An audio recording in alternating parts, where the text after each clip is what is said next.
the Federal Reserve. If the Federal Reserve comes out today and says 75 basis points, we told you 75 basis points. 75 basis points is what you can expect. I think the market will be more than fine with that. And I think the market will continue on its prevailing trend, which is higher. So you say we. Are you using the royal we here? Because we got to keep in mind, S&P hit another record high just yesterday. So it seems like investors are feeling confident, at least about the market. I have every reason to. All the reasons are in place to feel confident about the market. All right, there are the closing bells. I think we're at a record. I'm going to try and do this real fast, but it seems like we're at a record for the S&P, right? And we're at a record for the equal weighted index as well. The NASDAQ 100 at a record. Here we go, guys, though, record after record. Of savings and checking balances are more than 40% higher than 2019 for all income levels. As you look across the business, consumers, companies, just how resilient is this economy still? Well, Liz and the team do a great job of putting this out, and we purposely created the Institute so we can get this data out. And it's not a reflection of what's coming tomorrow, it's more a reflection on what you see in the past. But it's very granular, 60+ million customers, 37 million checking account holders, and they have been remarkable. Just in this morning, a stunning jobs report shows 20 to 24 has kicked off with a bang. 353,000 jobs were added last month. That is a much stronger gain than expected. The report comes just days after the Federal Reserve kept interest rates on hold for the fourth time in a row. And Fed Chairman Jerome Powell says he's encouraged about the healthy economy. Joining me now. For years, I've heard many of my Republican and Democratic friends say that China is on the rise and America's falling behind. They've got it backwards. I've been saying it for over 4 years, even when I wasn't president. America's rising. We have the best economy in the world. In 1,000 cities and towns, the American people are writing the greatest comeback story never told. Let's bring in right now the U.S. Treasury Secretary Janet Yellen. Madam Secretary, thank you so much for being with us. First, we're just marveling, as we have for about a year now, about this economy that just keeps exceeding expectations. What's your reaction to the jobs report?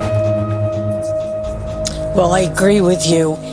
We're seeing very strong job growth. A year or so ago, who would have expected that we could be averaging over 250,000 new jobs a month and yet seeing inflation come down? But that's what we see in this morning's report, 275,000 jobs in February, signaling a strong labor market, the longest stretch of unemployment under 4%. Let's go back to those economic numbers with the co-anchor of CNBC Squawk Box, Andrew Ross Sorkin. So, Andrew, this report just dropping, showing 3.3% growth in the fourth quarter. Wall Street was projecting something like 2%, so far exceeding expectations here. This is a Goldilocks situation. I was just talking to Richard Fisher, the former Dallas Fed president. He said this economy is an A-plus economy. It was one of those sort of sound bites that you'd think the Biden administration would go run ads on. We really are in a much better position.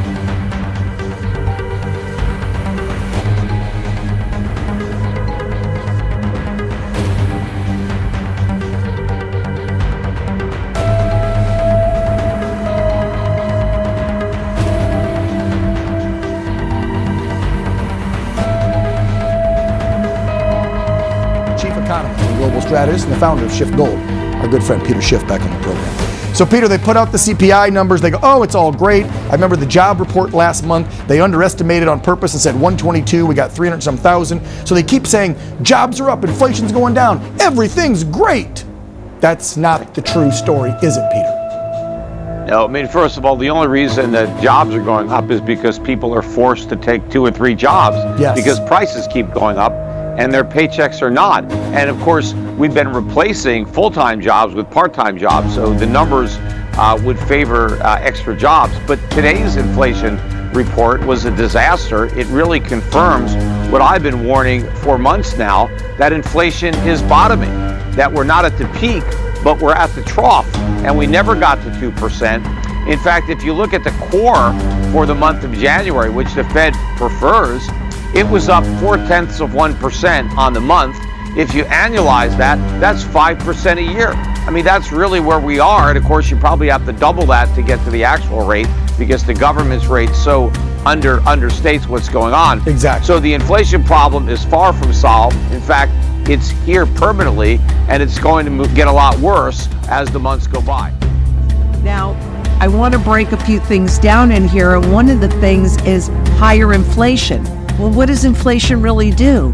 It robs you of your purchasing power.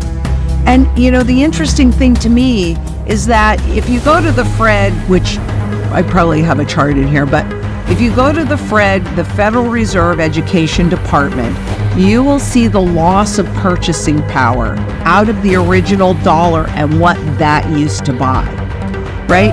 There's officially 3 cents left, and it keeps going down in minute increments.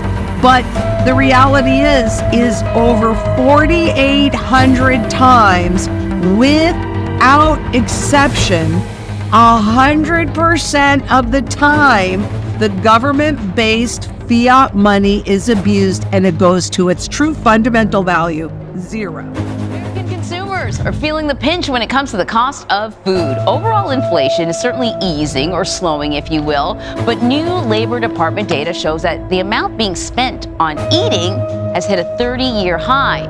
Restaurants and food company executives blame rising labor and production. Sticking to a monthly budget hasn't been easy during the worst period of inflation in decades.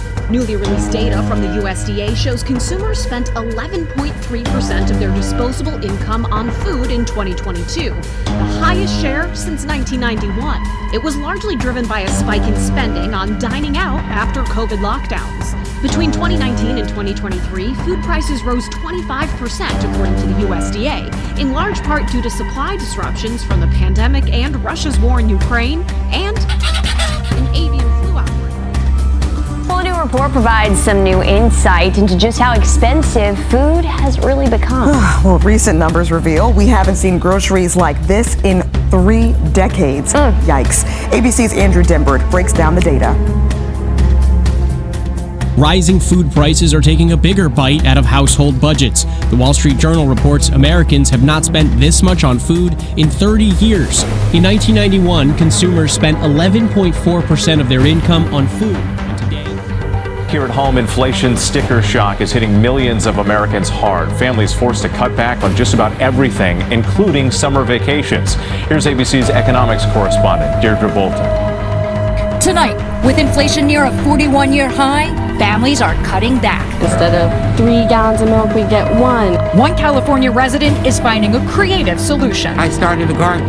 Food up more than 10%, gasoline 60%, and rent up more than 25% for the average one-bedroom apartment. Brianna Golden is a mom of 3 and says her costs are doubling. I'm exhausted because I have to work myself to the bone just to get them their basic necessities. The average American family is paying $493 more per month for the same goods and services compared to this time last year. Americans are in a bad mood about the economy. Republicans, Democrats, independents, they are telling pollsters that they feel miserable. Now, I can give you all the reasons why the economy is in very good shape.